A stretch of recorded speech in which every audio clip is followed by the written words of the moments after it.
Liz की team हो गई फेल, ऋषि निकले सबसे आगे। प्रधानमंत्री बनने से बस कुछ ही कदम दूर है सुनक।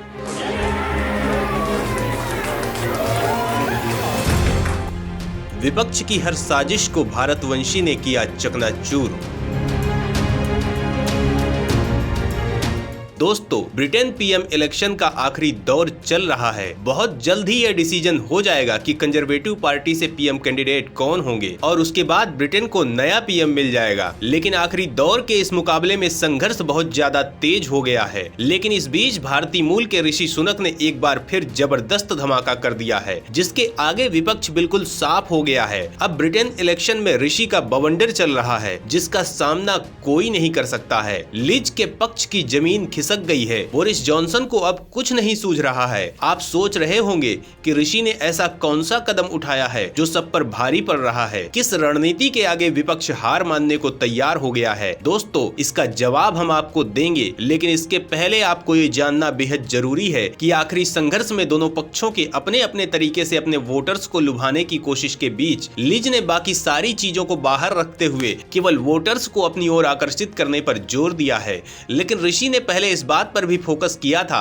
कि वो जो वादा करने वाले हैं चुनाव जीतने के बाद उसे निभा भी सकें। इसीलिए उन्होंने चुनावी कैंपेन में खोखले वादे करना जरूरी नहीं समझा। लेकिन उन्होंने देखा कि लिज का पक्ष तमाम गैर जिम्मेदार वादों की वजह से उनके लिए चुनौती बन सकता है। ब्रिटेन की हाईली एजुकेटेड और सभ्य मानी जाने वाली जनता भी नेताओं के जाल में फंसकर खुद के पैरों में कुल्हाड़ी चलाना चाहती है। तो चुनाव का रुख देखकर उन्होंने अपनी रणनीति में बहुत बड़ा बदलाव किया है। उन्होंने उत्तर प्रदेश के मुख्यमंत्री और गोरक्ष पीठाधीश योगी आदित्यनाथ के सिद्धांत जो जिस भाषा में समझेगा हम उसे उसी भाषा में समझाएंगे पर चलते हुए विपक्ष को करारा जवाब देना शुरू कर दिया है। जिसके बाद विपक्ष को जैसे सांप सूंघ गया है। वो समझ नहीं पा रहा है कि आखिर अब वो ऋषि के खिलाफ किस हथियार का इस्तेमाल करे। बदहवासी में वो नस्लवाद का सहारा लेकर ऋषि के खिलाफ माहौल बना रहे हैं, जो ऋषि के लिए एक चुनौती बन रहा था। दोस्तों, ब्रिटेन अपने आप को कितना भी प्रोग्रेसिव और सभ्य बताने की कोशिश करे, लेकिन ब्रिटिश सोसाइटी की रूढ़िवादी नैरो सोच इन दावों की पोल खोल देती है। आज भी ब्रिटेन में नस्लवाद का जहर उतना ही बरकरार है जितना पहले था। ऋषि के खिलाफ सारे मुद्दों में मुंह की खा चुका विपक्ष अब नस्लवाद के सहारे सुनक की सुनामी का मुकाबला करना चाहता है। राजनीति का यही रंग दुनिया को सबसे गंदा और बदसूरत लगता है। भारतीय मूल के व्यवसायी और कंजर्वेटिव पार्टी से जुड़े लॉर्ड रॉमी रेंजर ने कहा है कि अगर सुनक टोरी नेतृत्व का चुनाव हार जाते हैं तो ब्रिटेन को नस्लवादी के रूप में देखा जाएगा। रॉमी रेंजर का यह बयान हल्के में नहीं लिया जा सकता है। ब्रिटेन की राजनीति से नजदीकी से जुड़ा कोई व्यवसायी अगर इस तरह का बयान देता है तो इस पर गौर करना जरूरी हो जाता है। दोस्तों, इसे इसलिए भी अनदेखा नहीं किया जा सकता क्योंकि ब्रिटेन जैसे देश में नस्लवाद बहुत पुरानी बीमारी है। नस्लवाद के नाम पर इस देश में मानवता ने दम तोड़ा है। इतना ही नहीं, इस देश ने दुनिया भर में नस्लवाद के नाम पर भयानक हिंसा की है। खुद भारत में रंगभेद के नाम पर अंग्रेजों ने भयानक अत्याचार किए हैं। हालांकि ऋषि ने इस तरह की चीजों से इनकार किया है, लेकिन ये समझना जरूरी है कि किसी भी देश में प्रधानमंत्री पद का चुनाव लड़ रहा व्यक्ति उसी देश पर ऐसे आरोप नहीं लगा सकता है। ये उनकी राजनीतिक मजबूरी हो जाती है, क्योंकि अगर उन्होंने ऐसा किया तो देश का सबसे बड़ा वर्ग पोलराइज होकर उनके खिलाफ जा सकता है।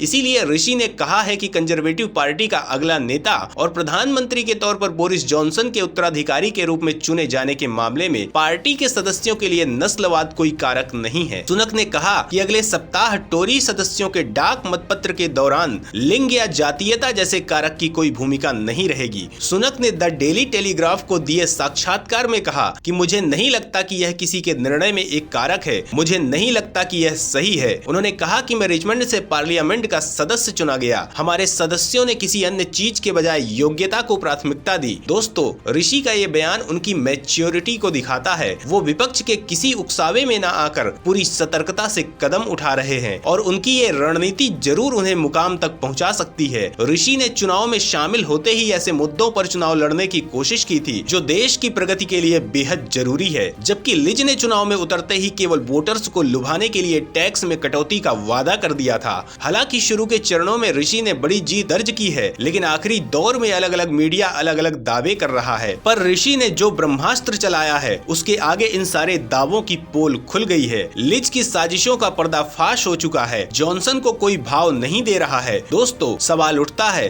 कि आखिर ऋषि ने कौन सा तीर चलाया है, ऋषि ने किस हथियार का इस्तेमाल कर दिया है। तो दोस्तों, गौरवशाली हिंदू ऋषि सुनक के जलजले का पूरा दमखम हम आपको बताने जा रहे हैं। इसके लिए बने रहिए हमारे साथ आखिरी तक।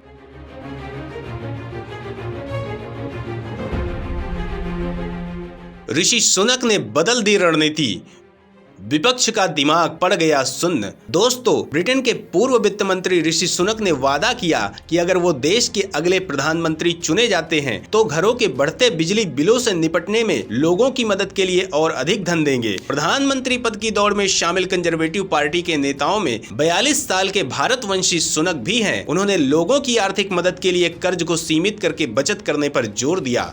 दोस्तों, ऋषि के इस वादे के बाद विपक्ष इसलिए ताश के पत्ते की तरह भरभरा कर गिर गया है क्योंकि कुछ दिन पहले ही विपक्ष ने ऋषि के बन रहे नए स्विमिंग पूल को निशाना बनाने के लिए महंगे बिजली बिल का जिक्र किया था, जिसके जवाब में ऋषि के इस वादे ने विपक्ष की नींद उड़ा दी है। ऋषि की सबसे खास बात यह है कि इस पूरे चुनावी कैंपेन में विपक्ष ने जिन मुद्दों को ऋषि के खिलाफ इस्तेमाल करने की कोशिश की, ऋषि ने उन मुद्दों को ही पलटाकर विपक्ष के लिए चुनौती खड़ी कर दी है। यह ऋषि की जबरदस्त क्षमता और टैलेंट को प्रदर्शित करता है कि उन्होंने विपक्ष के आरोपों में ही अपने लिए मुद्दे ढूंढ विपक्ष को बर्बाद कर दिया। ऋषि की इस रणनीतिक कुशलता से बहुत कुछ सीखा जा सकता है। दोस्तों, उन्होंने आपदा से घबराकर मैदान नहीं छोड़ा, बल्कि आपदा को अवसर में बदलकर विपक्ष को चित्त कर दिया। ब्रिटेन में बिजली के क्षेत्र में काम करने वाली संस्था कॉर्नवेल इनसाइट ने पूर्वानुमान व्यक्त किया है कि बिजली के बढ़ते बिल इस सर्दी में अनुमान से अधिक हो सकते हैं। सुनक ने कहा, मेरे दिमाग में कोई संदेह नहीं है कि और अधिक समर्थन की जरूरत होगी। प्रधानमंत्री पद की दौड़ में सुनक और विदेश मंत्री लिज ट्रस के प्रचार में बिजली बिल एक प्रमुख मुद्दा है, जिस पर ऋषि ने अपना ब्रह्मास्त्र सही निशाने पर चला दिया है। नस्लवाद के सहारे विजय का ताज पहनने की कोशिश करने वाली लिज को इससे बहुत जोर का झटका लगा है। लिज ने ऋषि के खिलाफ जो भी मुद्दे उठाए वो बेहद हल्के और देश के लिए घातक सिद्ध होने वाले थे। इसीलिए देश के बौद्धिक वर्ग को ये समझ में आ गया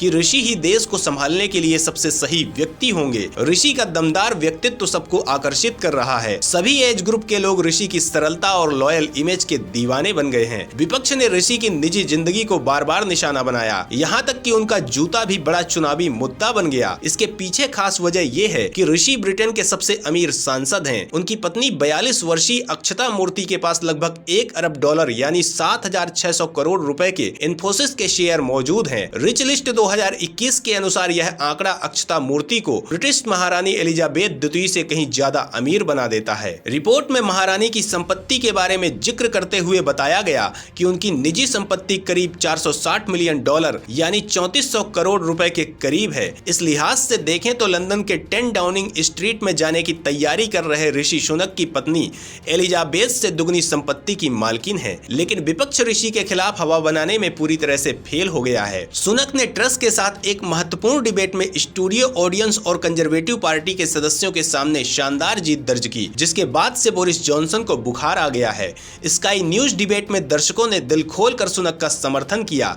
इसी बीच उन पर अरिस्टोक्रेट होने का भी गंभीर आरोप लगा। उनका एक वीडियो वायरल किया जा रहा है जिसमें कथित तौर पर ऋषि सुनक कह रहे हैं कि उन्होंने वंचित शहरी क्षेत्रों से पैसा लिया और इसे देश के अन्य हिस्सों में भेज दिया। केंट के टूनब्रिज वेल्स कंजर्वेटिव पार्टी के सदस्यों से बातचीत का एक वीडियो सामने आया। क्लिप में ऋषि सुनक ने कहा, मैं फंडिंग फॉर्मूले को बदलने की शुरुआत करने में कामयाब रहा। मैंने शुरू में देखा कि उस तरह के क्षेत्रों को फंडिंग मिले जो उसके हकदार हैं, क्योंकि हमें विरासत में लेबर पार्टी का एक फॉर्मूला मिला था जिसमें सारी फंडिंग को वंचित शहरों में भेज दिया जाता था। इसे पहले जैसे करने की जरूरत थी और मैंने इसे पहले की तरह करने का काम शुरू किया। विपक्ष ने ऋषि पर चीन के करीबी होने का आरोप लगाया, जिसके पलटवार में ऋषि ने विपक्ष के साथ चीन को भी धुआं कर दिया। दोस्तों, ऋषि सुनक ने चीन को सबसे बड़ा दीर्घकालिक खतरा बताया था। उन्होंने कहा कि वो सभी 30 कन्फ्यूशियस संस्थानों को बंद करके देश की सॉफ्ट पावर पर अंकुश लगाने की योजना का खुलासा करेंगे। ये संस्थान ब्रिटेन में चीनी भाषा के शिक्षण और संस्कृति को बढ़ावा देते हैं। उन्होंने विदेश सचिव और पश्चिमी नेताओं पर चीन की नापाक गतिविधियों और महत्वाकांक्षाओं के लिए आंखें मूंद लेने का आरोप लगाया। इसी के साथ ऋषि ने यह भी कहा था कि अगर वो जीतते हैं तो वो चीन के खिलाफ नाटो जैसा खतरनाक संगठन बनाएंगे। वहीं सुनक ने कहा, चीन हमारी तकनीक चोरी कर रहा है और हमारे विश्वविद्यालयों में घुसपैठ कर रहा है। वो ताइवान सहित अपने पड़ोसियों को धमकाने की कोशिश भी कर करता है। ऋषि के इस बयान के बाद विपक्ष के साथ चीन की भी जान सूख गई थी। तो दोस्तों, जिस दमखम से ऋषि विपक्ष को रौंदते जा रहे हैं, इससे तो यही लगता है कि ब्रिटेन के अगले प्रधानमंत्री बनने से उनको कोई नहीं रोक सकता। दोस्तों, आप इस बारे में क्या सोचते हैं? अपनी राय जरूर दें।